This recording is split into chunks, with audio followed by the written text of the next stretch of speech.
Chasseur blanc, cœur noir est la 14e réalisation de Clint Eastwood. 2 ans après Bird, il choisit de traiter un sujet qui lui tient particulièrement à cœur, et qui va s'avérer être l'une des pires vies de sa carrière. Chasseur blanc, cœur noir ne fait pas partie des films les plus connus de Clint Eastwood. Pourtant, il est l'une des préférées de son auteur. Il n'a pas du tout rencontré son public, mais traite de sujets qui tenaient énormément à cœur à Eastwood, qui livre une prestation d'acteur remarquable. En ce début d'année 1989, Clint Eastwood n'est pas vraiment comblé.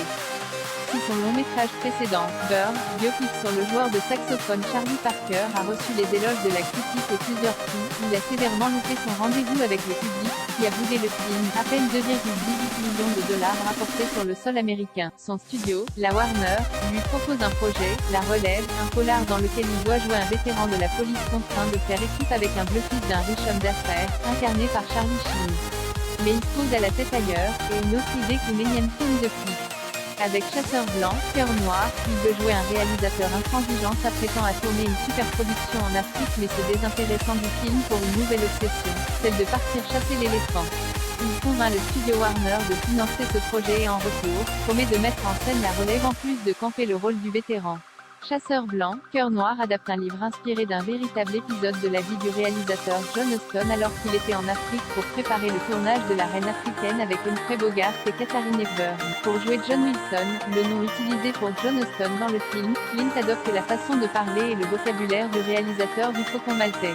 Le long métrage traite de l'ego, de l'égoïsme, lorsque John Wilson abandonne son équipe de tournage pour partir chasser l'éléphant, et de l'obsession. On y suit un anti-héros excentrique, excessif, mais aussi son introspection.